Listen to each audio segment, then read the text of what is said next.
Ladies and gentlemen, welcome back to episode 5 of the Two Brothers Tuesday morning, afternoon, night podcast. Whenever it's uploaded. Guidelines than actual, time. Welcome to the Guideline podcast today with Kyra Mobile and DM. What do you got on the topics for today? Okay, we got a lot of stuff to talk about actually. Now that I think about it, like things that we've been anticipating for a while now. For a minute. And, unfortunately, they didn't come to pass. One hit, one miss. I'd say one hit, one miss. Well, okay, one surprise hit that I was not expecting. And let's get into that first. Let's get into the surprise hit first. Surprise hit, Honkai Star Rail. So that's one. Genshin, we played Genshin on launch. You covered Genshin a ton. And surprise hit for you, right? Because you didn't know you were like... Didn't follow it, didn't realize it was coming out soon. I believe you told me that it was coming out soon. I didn't follow it that closely either, to be fair. So I forget who told me, but I was like, okay, well, that's coming out soon.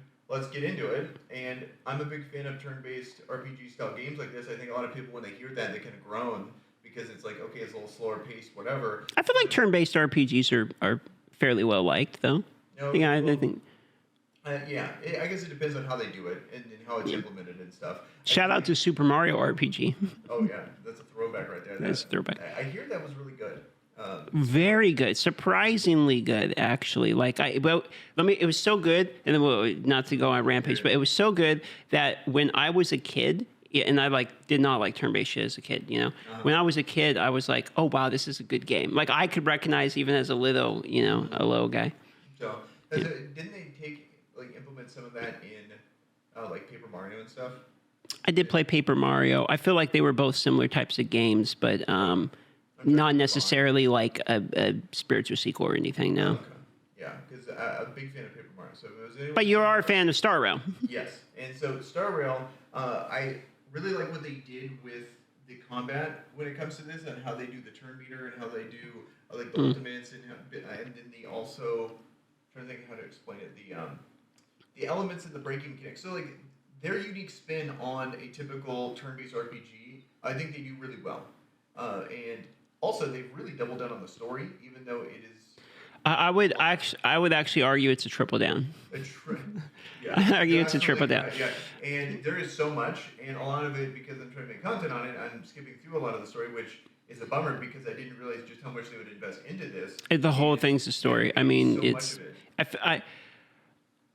I also am skipping through it, okay? But I feel like the joke is on me as the person who is skipping through it. I feel like this is the reason that they made the whole game, is to sit there and listen to these people hash out these plot lines and stuff, and I'm just get to me auto battling. You know what I mean? So I feel like I'm the idiot, but. Well, I have listened to whenever it's voice acted. I've tried to listen to it a little bit, and I've had an idea of the characters, and I feel like instead of, with a lot of these games, because the gacha mechanic, they're trying to get you to like the characters. Yeah, 100%. They want something there, and I noticed when I listen to certain sections, it's I like this character. I can't stand this character. And then there's certain characters I'll actually run away. Oh, that's a good point. I want this character versus there's others where it's don't even want to play them, even if they're double S tier. I might not even want to play them just because they're so obnoxious in the story. That's a good point. Like Clara, I like Clara, and I like Clara after meeting the robot. Because before it's she's whatever, but then you meet the robot, you're the robot's pretty cool.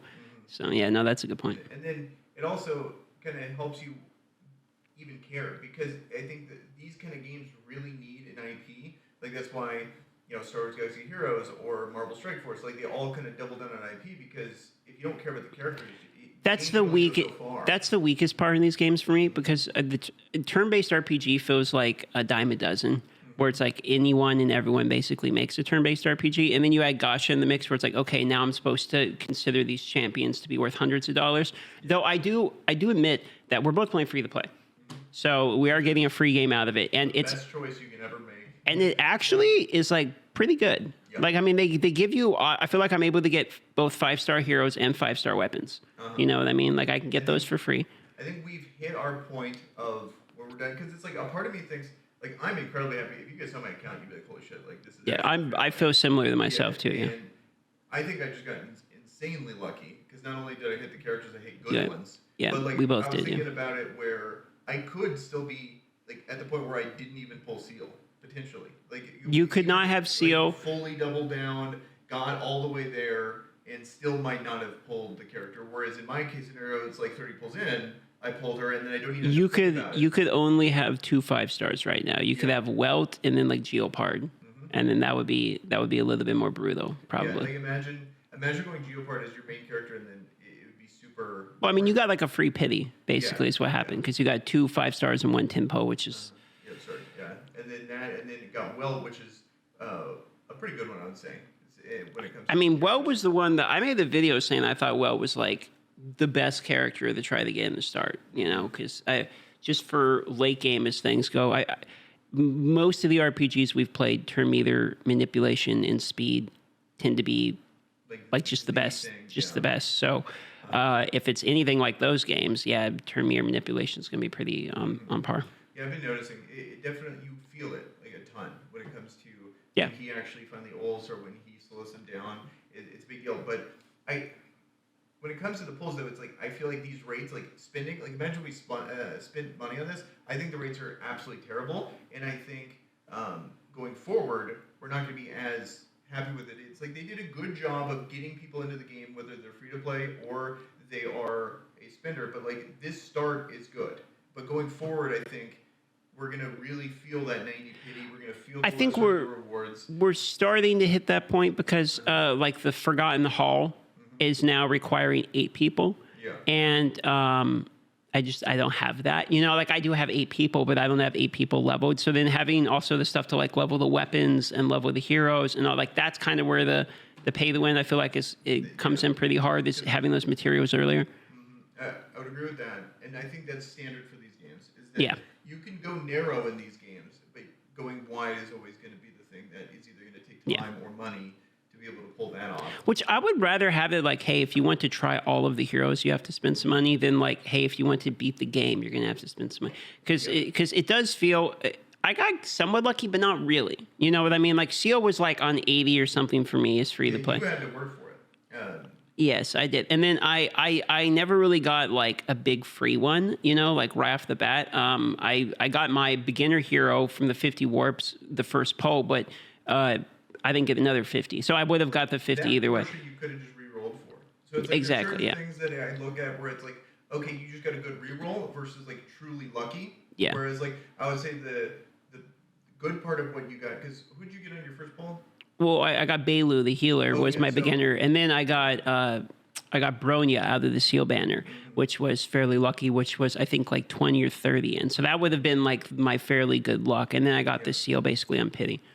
So, yeah, which I think is pretty dope. But at the same time, you still had to go to pity at least. And the first pull on the normal banner would have been, that could have just been a good reroll. Like you could have forced that, and then the rest of it's kind of icing on the cake kind of thing. Well, now I'm like 75 or something into the normal banner with no post. So I have another pity coming here quite soon, and we'll see what Last thing happens. I wanted to add on that was, I think the thing that they do well is that the characters are good. Like a lot of these games Yeah. where it's like they'll have like 1 or 2 good 4-stars, and it's like, okay, here we can look to this as a free-to-play friendly option, but then all the other ones are terrible. I have a take on that, which is that the heroes in these other, where you're mentioning some of these other games, I'll raise Raid as an example, right? Where in the beginning of the game, there's like, okay, you really want like these 5 epics, and the rest are kind of bad. There's like a big pool of them, so and the stuff is cheaper to buy. So what they do is they make you wade through it by quantity in order to get them. Whereas in this game, there's not really that many heroes. I mean, there's like a dozen heroes or something, right?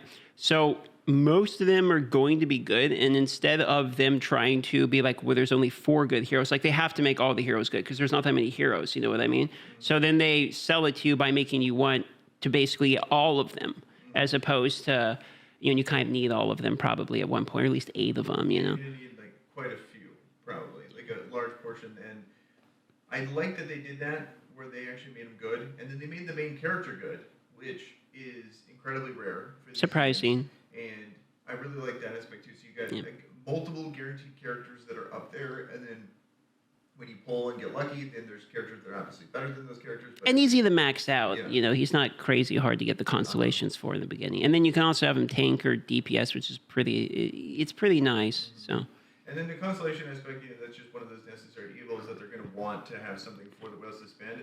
But I feel like so far this is a sliding scale based on what they end up doing in future releases, which is so hard to say in these reviews. But I feel like they do a good job of making them not too impactful.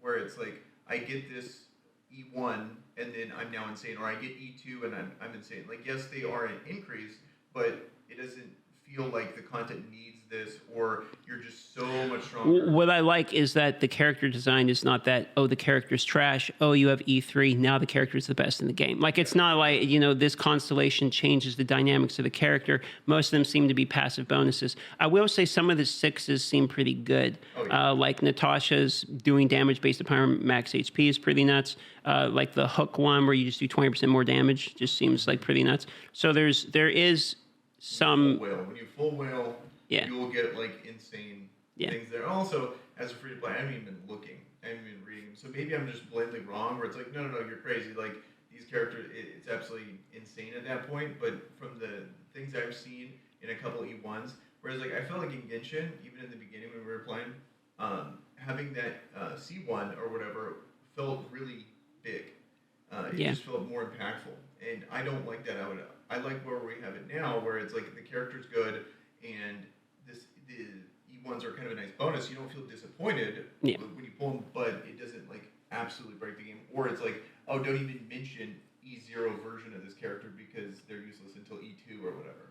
I agree. And then very often it can feel terrible. It's like, oh, I pulled this character. I'm happy to get this character. But if I had the E3, that's when like I can do the fun combo. So I'll just never be able to do the fun combo. Like that's not really. It could actually still be a thing in this game. It could be that I think it comes later in on. the space. Like when it's just like, okay, you get extra curve rate, you get extra attack. That's when it's like, okay, fine. That's like for the whales.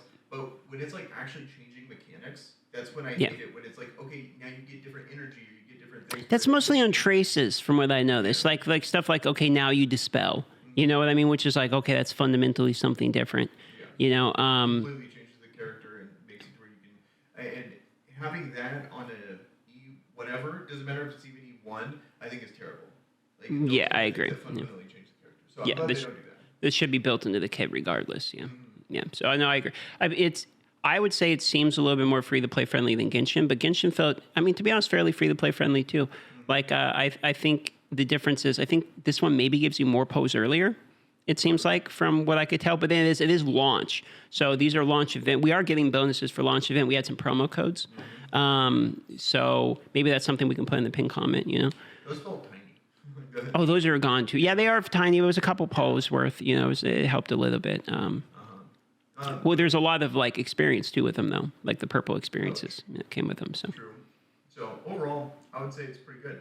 And then the game is good itself. what would you give that out of 10? Out of 10, how many? Out of 10, Like, for just the combat, like all in all, like with. Try and give an overall I would review. say so far, like 8.5 to a 9 is how I'm feeling about the game. I've always liked these kind of games. I mean, I legitimately like Raid. I legitimately like these turn-based RPGs. And out of them, I think this is a different take. It's kind of focused on different things, but I like it where how it's doing it. I think potentially the in game could get repetitive fast, and they need some other content in the future, or as long as they keep updating at a reasonable pace.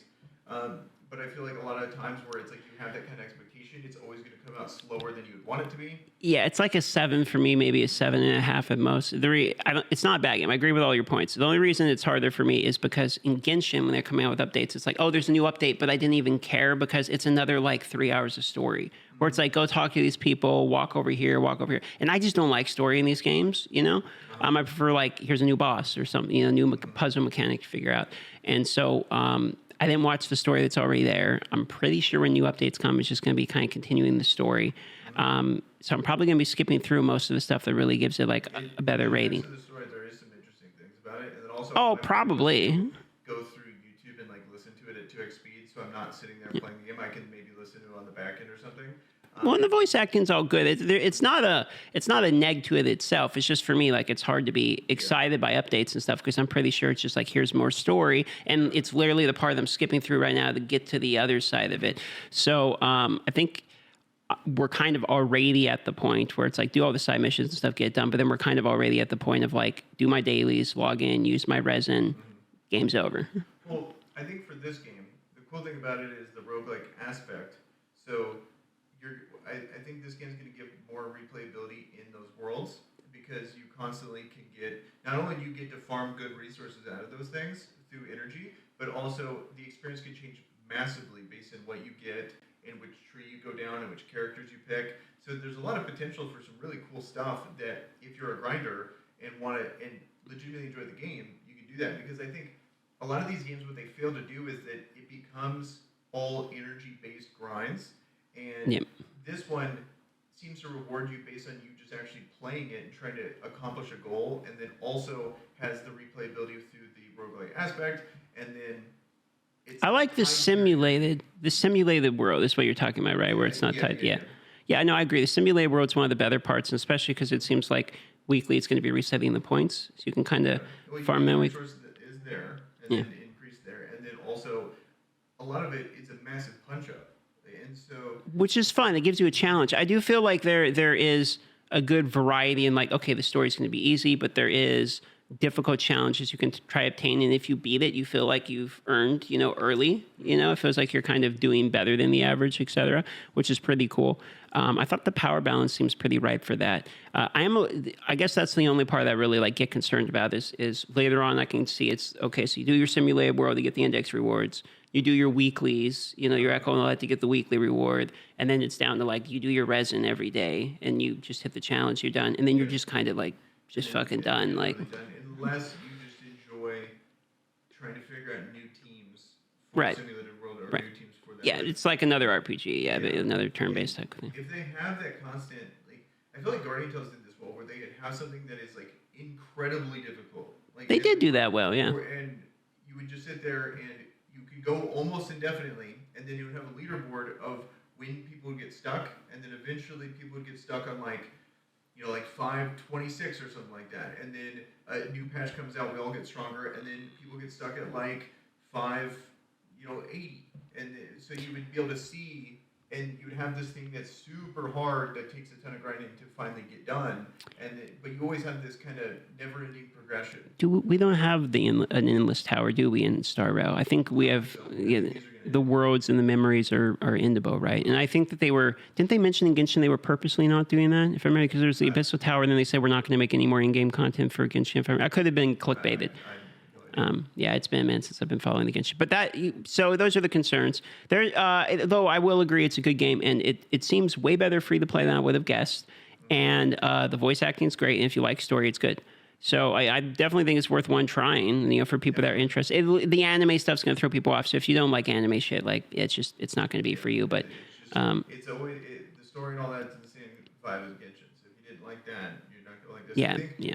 It's way funnier than. Oh, I agree with that. Yeah, they break the fourth wall a lot more and stuff too. Yeah. Yeah, they'll do stuff like that. They'll have fun stuff like getting into a closet and like this random thing. When it comes to trash cans, it's pretty funny. Yeah. Like so, there's a lot of flavor text and a lot of things that if you're not like us and skipping it, you'll get a lot of value out of that. And the humor was a lot less cringe. Like there is still like high pitched annoying voices, but there's no Paimon like following you around everywhere, just like ruining the whole game. 2 points for me. Paimon is the worst character in a popular game I've ever seen, and then I've never been more shocked to see when I went to the Reddit. And your people opinions liked- They liked Paimon. They like Paimon, And I felt so invalidated. I was like No. ready. I was like, of course everyone's gonna hate Paimon. You know what's great? Paimon is the worst character ever. And then sure enough, it's all these. Look how cute Paimon is. Look how much. Oh, she's so adorable. I'm like, you guys are all fucking insane. All of you. You know what's great is so when I was playing Genshin when I got my cat, so the chat named my cat and they named her Paimon. And so my cat is everyone that just bothers the fuck out of me all of the time. Like, is always harassing me, ruining videos. Like, when we're playing Halo off camera, constantly having to deal with the cat. And so her name's Paimon. Yeah, it fits. Her name could not have been any better. So speaking of ruining games, though, with Paimon, you like that one, don't you? I'm getting better with the segues on the podcast. Are you? There is a game that apparently is pretty good, but has been ruined by bad quality. Why don't you start us out? Okay, Jedi Survivor. This is something that we've planned. I want to say since the beginning of the year. We've been hyped for this one for a minute. We even played all the way through Fallen Order. Exactly. Like so. And enjoyed it, by the way. Enjoyed Fallen Order. Fantastic game. And then, like, to the point, I even read the book, like the side book. You did. I remember. Yeah. It's okay. Is it not? You read it for the sex scenes. Oh, totally. it's weird. It gets weird. Like there's a very detailed section with the what is it? The girl from Dathomir, the Night Sister, and then this Ooh, Night Sister. and a stormtrooper. So that doesn't. Get Oh you, wow, that doesn't fucking with a sell you stormtrooper. All right. Yeah. So then so yeah, there's that, and then there was no technical difficulty in that. Like the book played well. There's no glitching on the audiobook. I was able to listen to it perfectly. The fine. frame rate on the Yeah, book was fine. It was great. It was good there. But this game, so if you have been following this at all, there's a million videos on how terribly this game runs. Terribly optimized on So, PC. On PC, apparently it's terrible, but also on console, it's pretty bad too.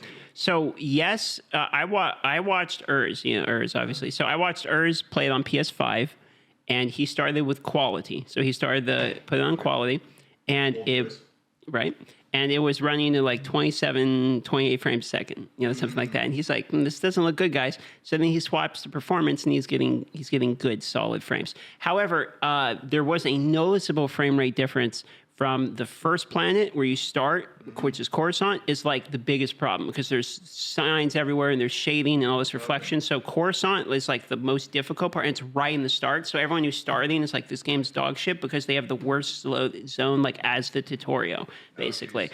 And so their worst performance is terrible. I also saw him play for 45 minutes, get to a cutscene, and it just crashed on the cutscene, and then goes to like brings him back to the game. So he's walking around, everyone's just standing there, and he had to start the entire game over again. Yeah, that's absolutely. Literally the entire game over again. Yeah, so I saw one review that I just happened to notice it because the guy had my exact build. Like, so I just got a new PC build. It was like i9, 900K, and 4080. You're telling me about this, yeah. Monster build, 30 frames.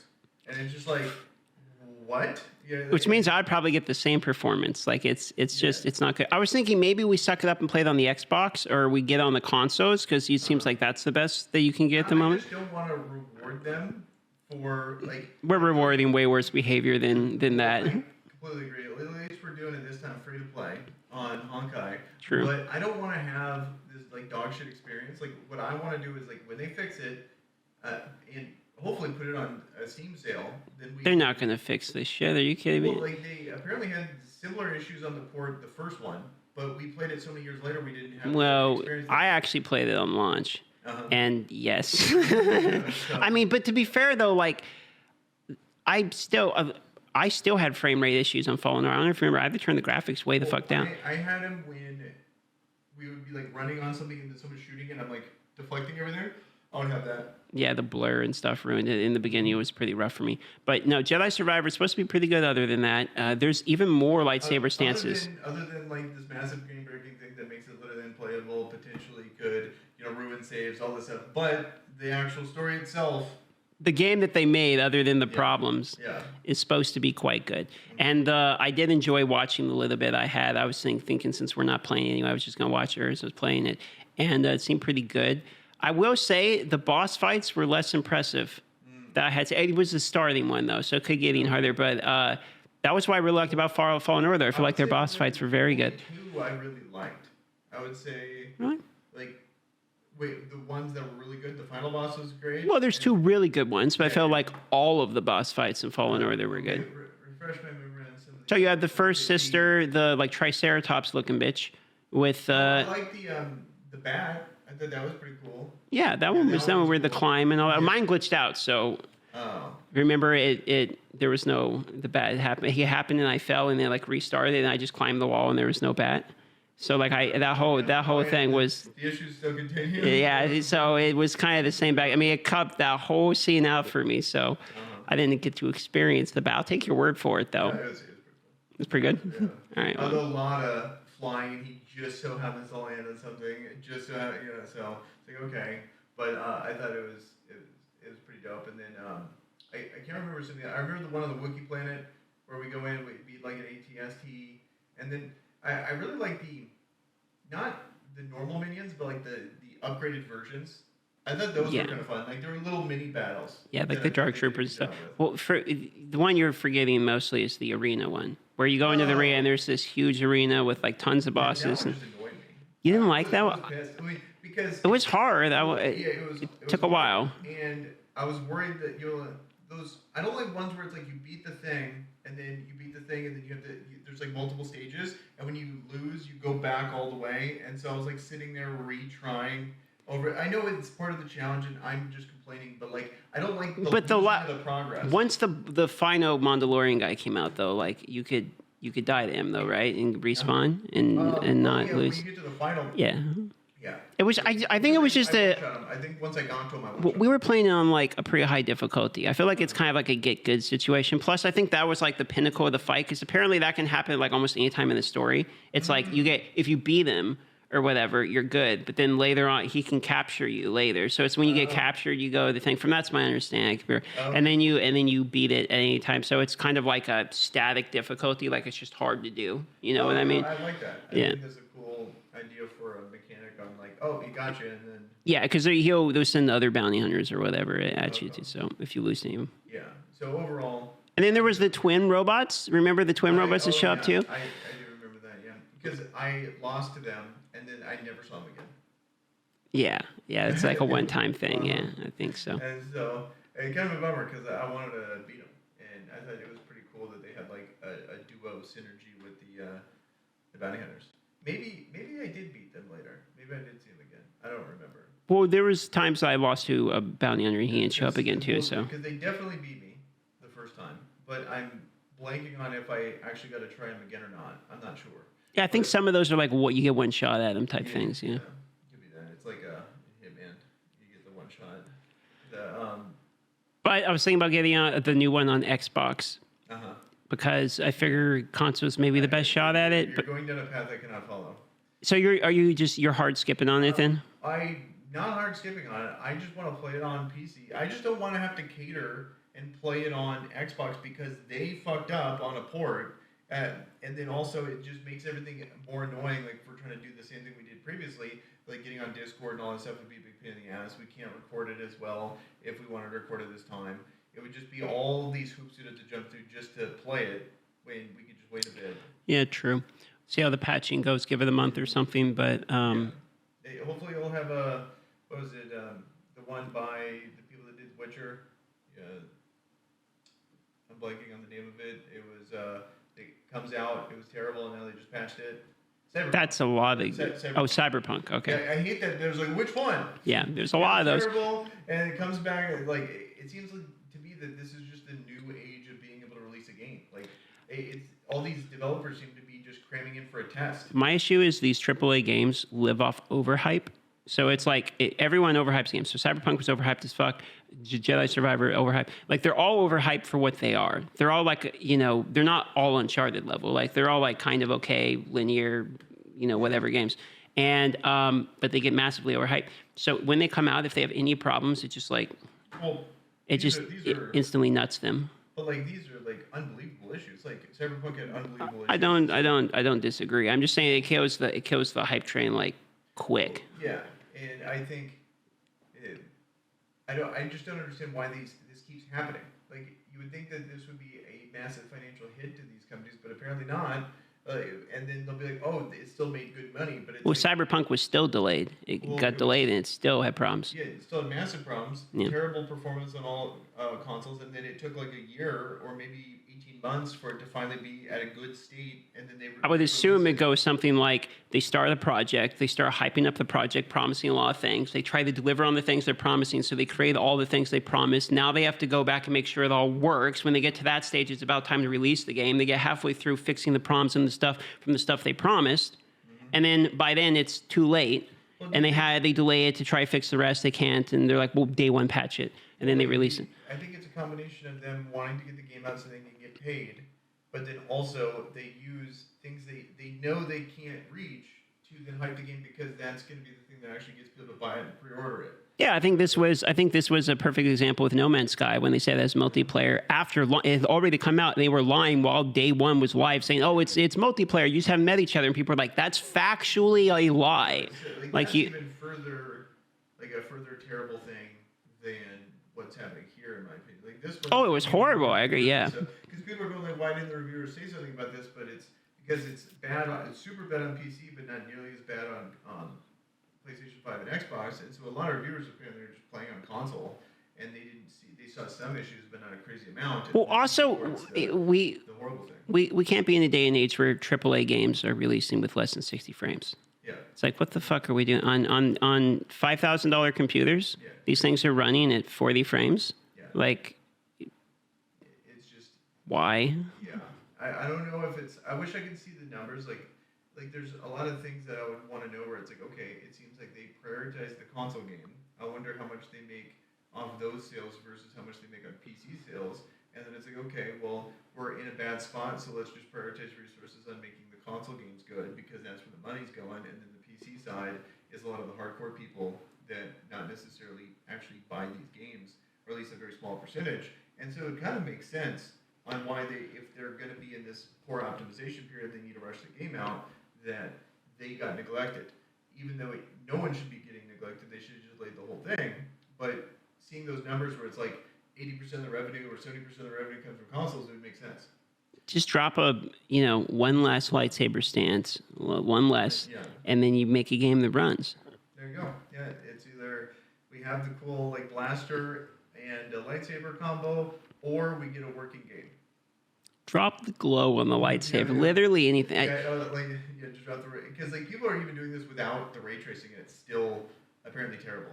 And Well, I don't understand this logic. Like, oh, it's just a shitty PC port. It's like, motherfucker, it's released on all consoles at the same time. Like, what do you mean port? Like, they're making it for everything. well, I think what they initially designed it, and then they're like, okay, let's make the game that's poorly made for a console, and then make it work on PC. No, I get what a port is. I'm just saying, like, they don't get that excuse. They don't get it's a port. It's not an arcade. It's not an Xbox 360 arcade game from 4 years ago. They suddenly have on PC. Like, they're releasing it day one on all these platforms. The audience doesn't give a fuck if it's a port. The audience doesn't give a shit, and then it's just.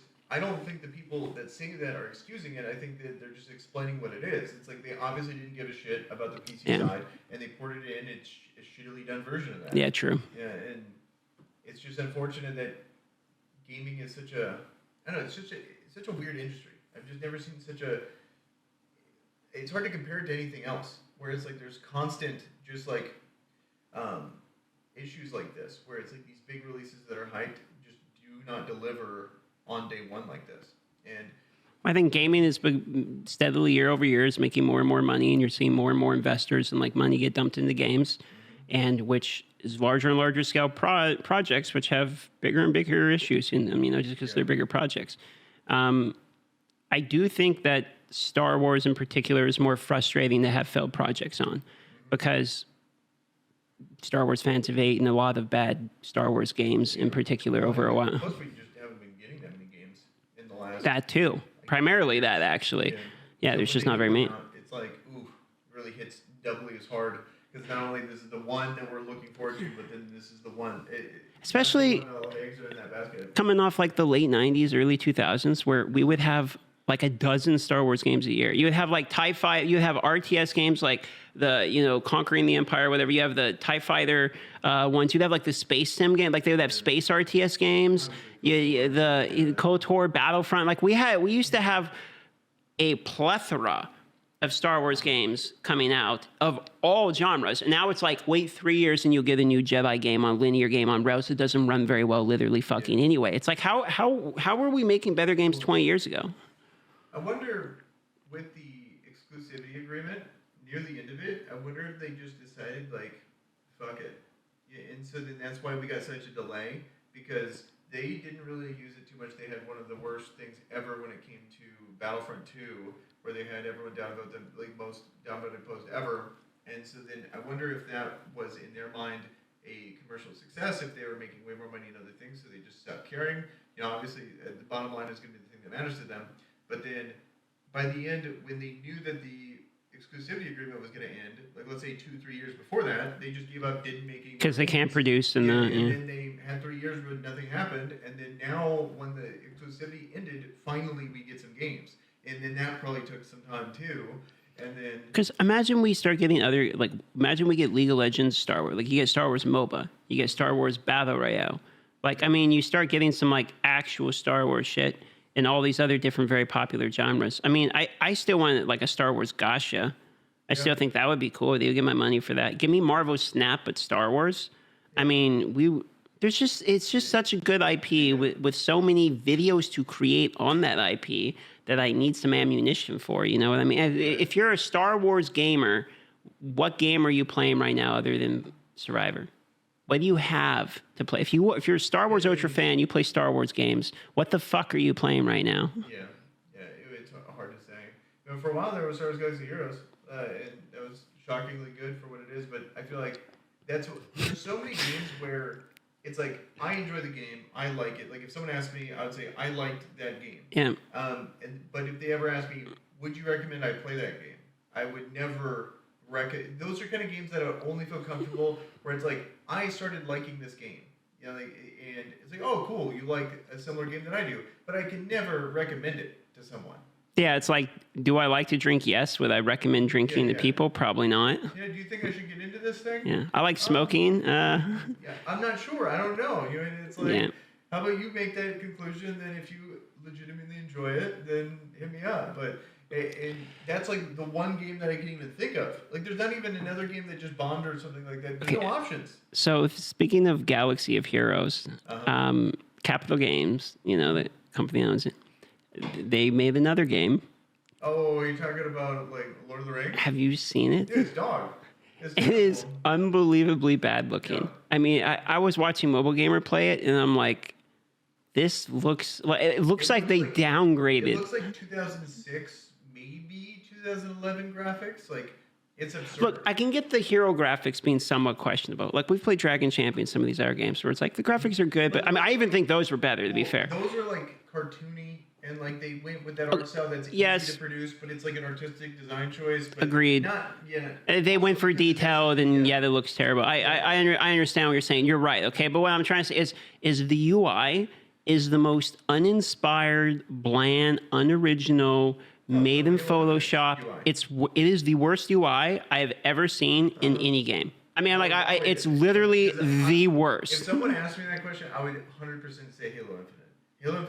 It's beyond worse. I mean, and I'm saying this from like, so they have a button that's like the button where you have like pause, play, like speed up, cogwheel.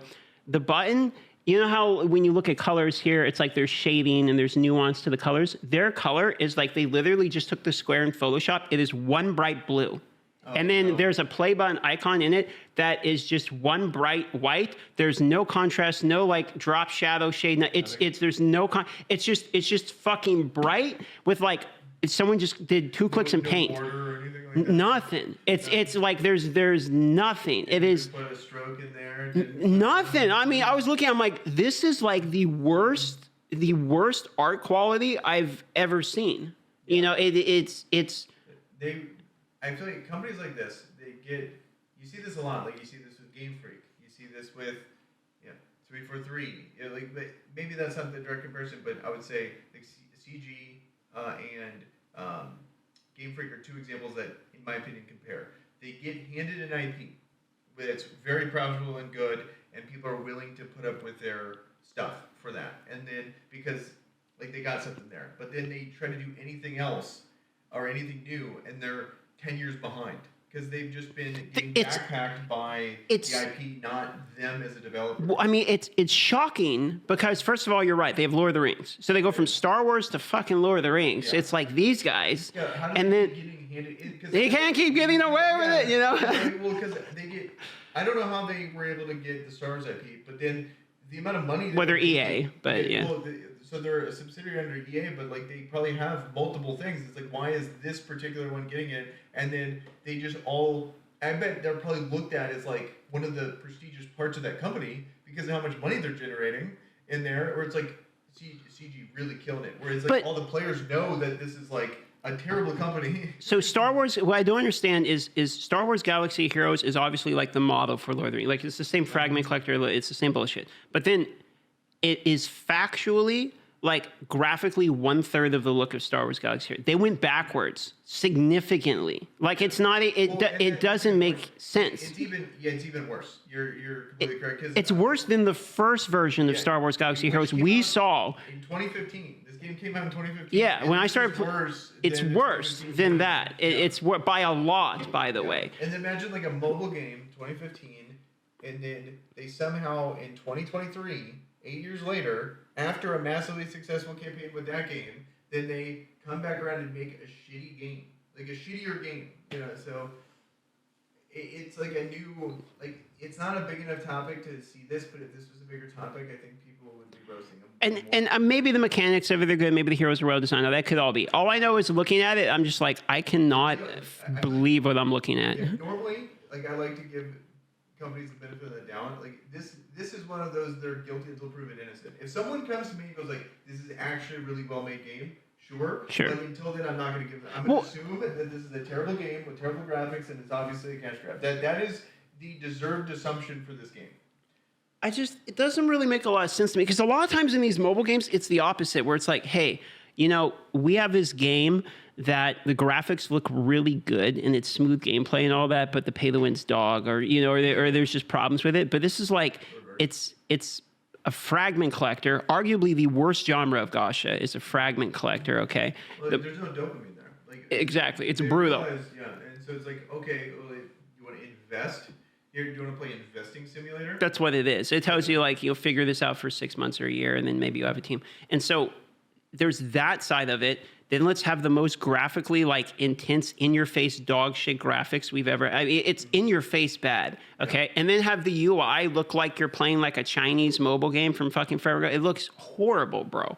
And so for me, I couldn't believe what I was looking at. And then it's Lord of the Rings, so it's like, it's a good IP, but Lord of the Rings has so many dog shit mobile games. Have you noticed this? No. Like Lord of the Rings, The Walking Dead, and Game of Thrones. They all have like just a handful of dog shit mobile games. Okay, well, it's a bummer when that happens, because like I would say out of like these kind of IPs, like you have Lord of the Rings, Marvel, Star Wars, they're all kind of on the downward trend. But I would say Lord of the Rings is probably doing the worst of all those, just because you had the Amazon show, yes, but no one was really talking about Lord of the Rings until that Amazon show. It was True. It just wasn't relevant. True, it's kind of completed. Yeah, and so I thought that was fantastic, but they're like, shit, this is a really well-made story that is finished. We can't make money out of this. Yeah, and there's no controversy and no side stories, and it's just not a topic, yeah. It's just like, hey, remember those 3 great movies that came out? Yeah. 20 years ago? Yeah, fantastic. Do you want to play as a hobbit? Yeah, so it's like, there's that aspect, but I wonder what...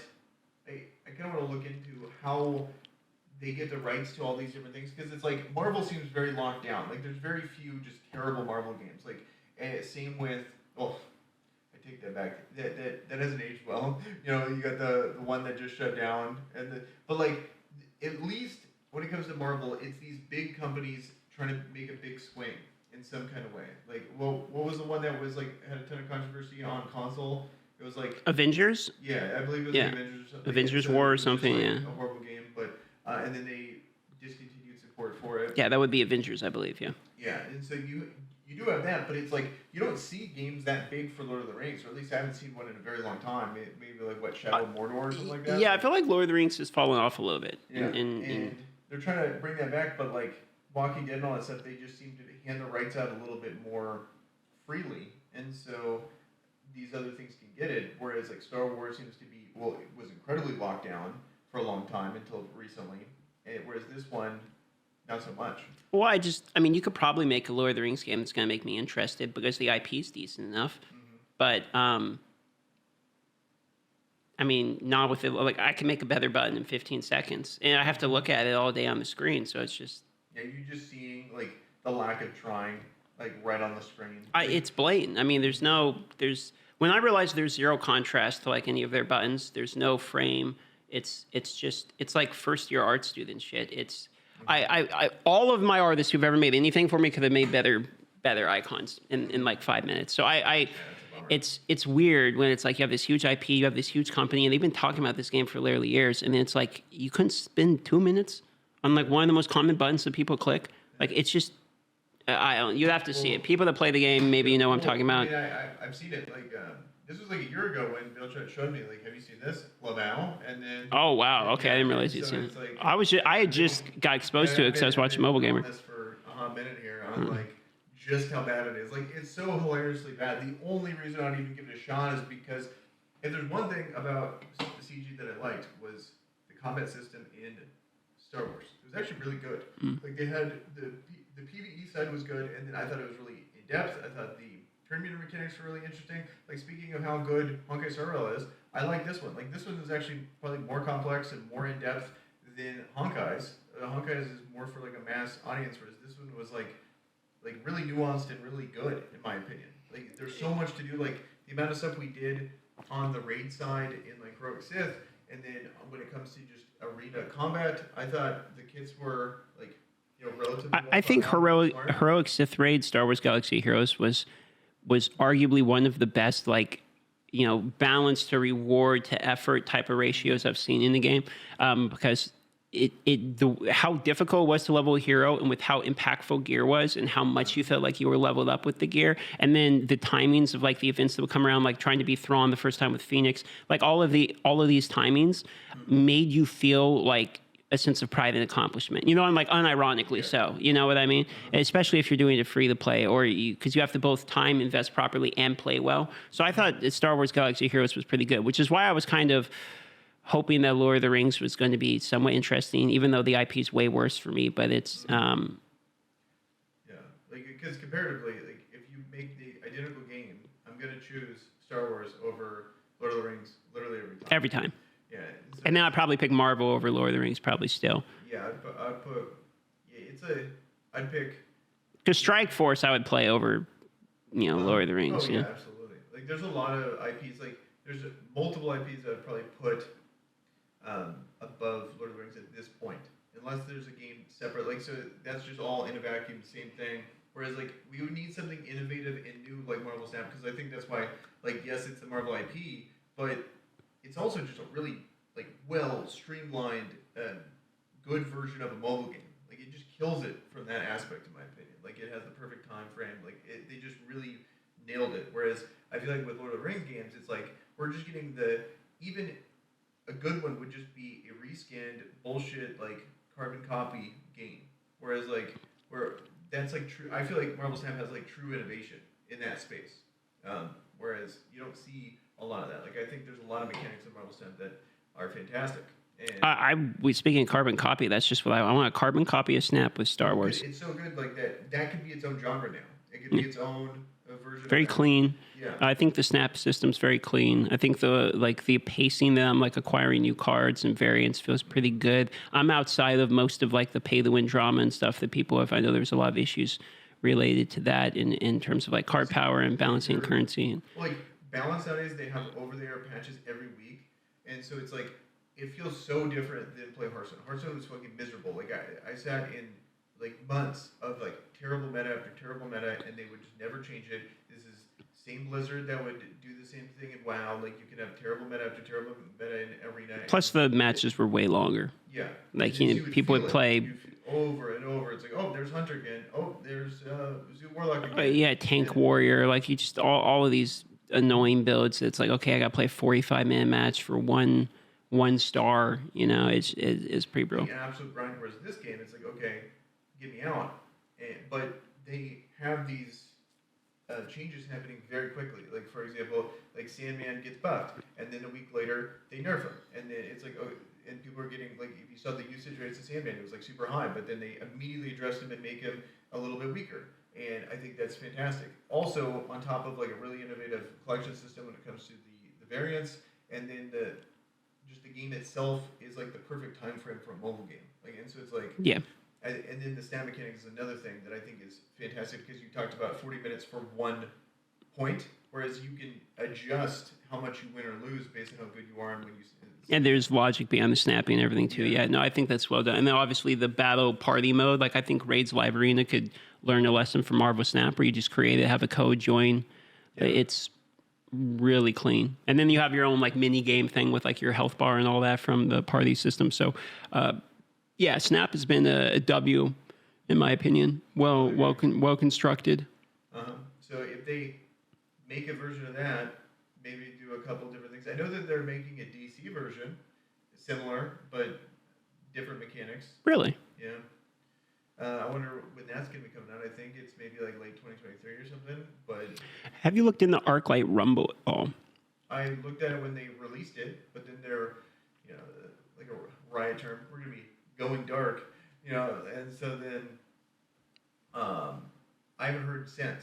But I was looking forward to it because I like Clash Royale, and then if Blizzard, I think it's weird that Blizzard is doing a game that peaked in like 2018, and then they're finally coming out in 2023. A little behind the meta. I mean, they're a little behind the It meta. was exactly what other companies did to Hearthstone. Like, so Hearthstone comes out in like 2014, 2013, and then kills it and is like number 3 on Twitch for a very long time.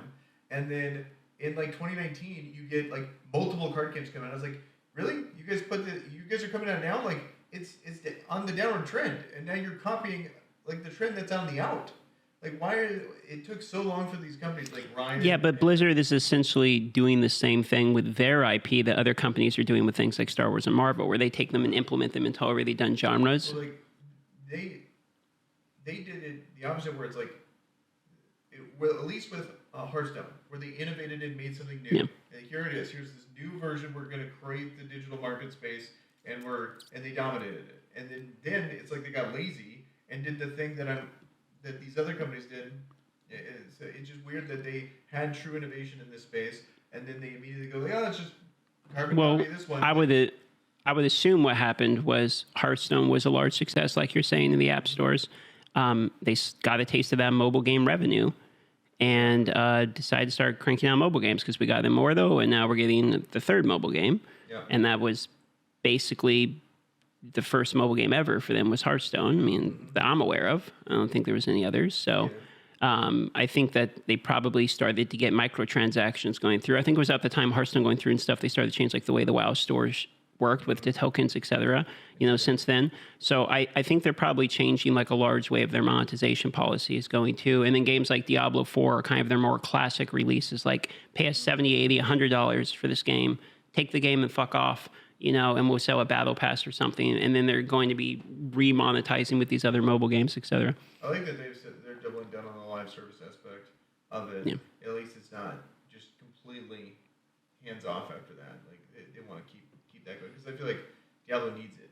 Like, to really. Speaking of live services, there's the Diablo 4 beta is coming in 10 days out of today, the Server Slam beta, which is only the level 20, but it is the full standard legendary drop right now, which is what I'm very interested in to see what how much is it dropped by compared to the well, we don't know. We only know vague terms that it was boosted before, and now it's basically not boosted. Okay. So before I was able to get full legendaries and like 7 heroes during both weekends. So I'm gonna try it again, and Druid got heavily buffed. Okay. Well, they said companion damage heavily increased was the word they used. Okay. So companion in. That was the build I was using. Okay. Which is like the wolves running around, the birds that come down and attack, the entangling vines, etc. Okay. So they're all going to be doing 17 damage now.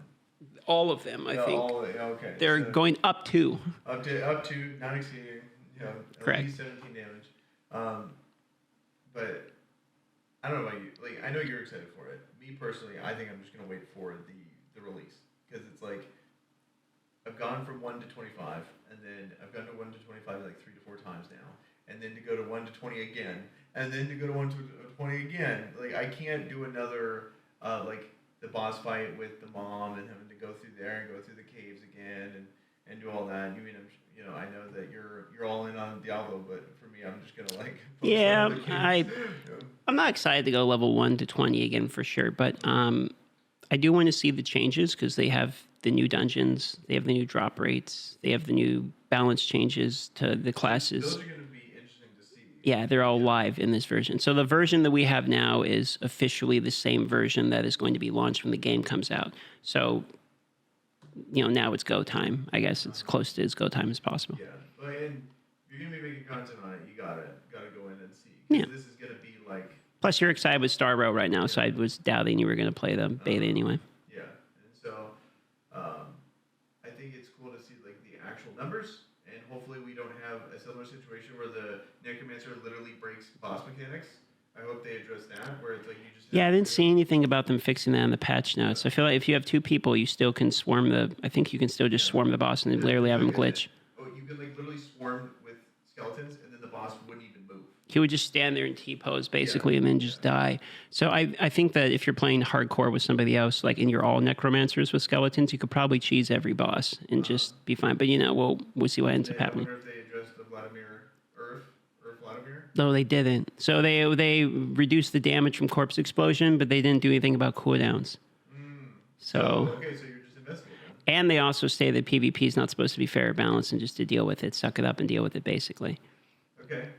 And wait, hold on. And they stated that in hardcore, if you die in PvP, your character's deleted. There's no Care Bear in PvP. So you get an achievement for getting like 5 kills as a hardcore person because you took 5 fucking characters out. It's full PvP. See, that's wild. It's kind of cool. I'm never gonna do it. Kind of cool though. The stakes are high. Stakes are really. Making like a hardcore account. You're fighting for pink slips on your characters, You're like Too Soon Junior. Yeah, it's a real. It's 2-man enter, 1-man leave. So what I'm thinking is great is play the druid because you have the longest like sustain, and then you just bleed them out, and you snare them, and you just constantly CC and bleed them out. So We just sit in a pack of 4 twinks, like level 19. Yeah, I don't know if people like whatever the minimum level is, and then we just sit there and it's like account deleted. Yeah, I think there's gonna be some real toxic people doing that for sure, for sure, because there is cosmetic. It's cosmetic rewards. Okay, so people are willing to do this in like Rust, whatever, like on a server that just for no reason. Yeah. This is giving them the most reason. Yeah. Ever and you get an achievement for it, and you get cosmetics that show you've taken. Yeah, so you're. I think there's gonna be a lot of. No, it's gonna this. 4-man. It's gonna be a whole thing. Yeah, like whole. And then imagine the drama though. Like this is more drama than potentially Diablo Immortal because there's gonna be groups of people doing this. What if they get pissed off and then the 4-man because it's like max 4-man you could like. So I thought about this and I was thinking like what if they start locking people out of content and make them have to like PayPal them to get to the fucking content center? But the problem with the. You could probably just never keep PvP. Yeah, well, and then there's it's instance based. So it's like, could you not theoretically go to some space where there's the instance is just full, of other players, no one else is going to log in and show up, and then just be fine there? I mean, did the world cap out? I don't. Yeah, well, I think the PvP section is going to be like you'll know when you're in the PvP section. Yeah. And then from there, then it's like the instance and cheesing it to like that, and then it's like teams of 4, and then it might be like you walk into an instance and it's like yes, there's 2 teams of 4, but they're working fighting each other or working together. Yeah. Yeah, they're working, and then they're all about that, and then the drama of like. Okay, someone said something they didn't like. Okay, well, when we go in, we're gonna go kill them too, and then just delete their characters. Yeah, that's fun. I thought it's going to be very difficult to be a solo person with this because when you instance, you can invite your friends, and that's one of the only way to like make sure you get someone in your instance, right? So I feel like people are going to be grouping up in PvP and watching their AOE's, and being very careful. And you're going to it's. RuneScape had this same problem, something called Dead Man Mode, which is basically if your character got killed, you lose your experience and shit, and you would lose all your loot and your loot in your bank. So what would happen was it was they called Clan Man Mode. Yeah. Like you would run around matching like 30, 40 fucking people, and as soon as one guy stepped out of the safe zone, it was like get him, and they just like cast from a mile away and one shot the guy. Yeah, so it was cancer, bro. I bet it's gonna be that. I bet it's gonna be like. Imagine 4 wizards and they max range the Hydra, and then you can't even see it on the screen, so you just get hit with a Hydra. You don't even see them. You just 4-man Hydra them and then get completely nuked. Yeah, and it's not supposed to be fair or balanced. So and they'll double down on that. Yeah, they're doubling on. And so I think it's at this point it's going to be on the person walking in. I actually kind of like that it's a clown fiesta. I'm not going to lie, because it's like, it's fucking Diablo. So I'm not logging into League of Legends. Exactly. Also, like, that's what we said. Like, it's going to be terrible. Like, it's going to be this thing, and then they embrace it as going to be the thing. My question is, if they know this, and they know it's going to be terrible, why implement it? So that way the people will fuck off that want to go do PvP, and they have their own little, room they can just jerk it to and just put all those annoying people in that area. Like, Genshin, they just go, we don't do that. We just literally don't do that. Yeah, but there's a lot of people that want PvP in modern MMOs. So this way they can say we have PvP, and then they can also say, yeah, but if it's still a Diablo game. If you're trying to play PvP, like, you know, whatever, fuck off anyway. Like, that's basically what they're saying, just in a nicer way. And it's cosmetic only, so it's not like you're not getting any rewards for doing it. Yeah, I just feel like it's just a lot of resources spent catering to a small percentage, and then I just don't like. Is it though? I just don't think it's. I think it's half-assed. It's like, I just don't like half-assed content. Like, this content is by design not to be, like, they know it's not going to be that good. We're not going to balance around it. Yeah. Like, and so it's just a weird thing to implement so much of. I get what you're saying. I wonder how many people actually want, if we did a poll, I wonder how many people, like, care. But at the same time, and then also no one's going to know, like, the difference. Like, of course people are going to say yes to PvP because there's no way to ever know, okay, if we just decided to not do PvP, what would we have gotten instead? We'll never know. I don't think. Okay, so I don't think it's a big deal to have dead content in MMOs. Like, you can have.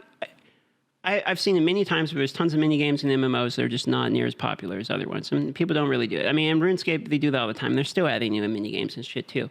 And I think that's what this PvP is. It's a mini game. Like, this isn't like. No, they didn't develop a whole new side of Diablo for this. They're not spending any dev time balancing it. It's the same shit that's in there.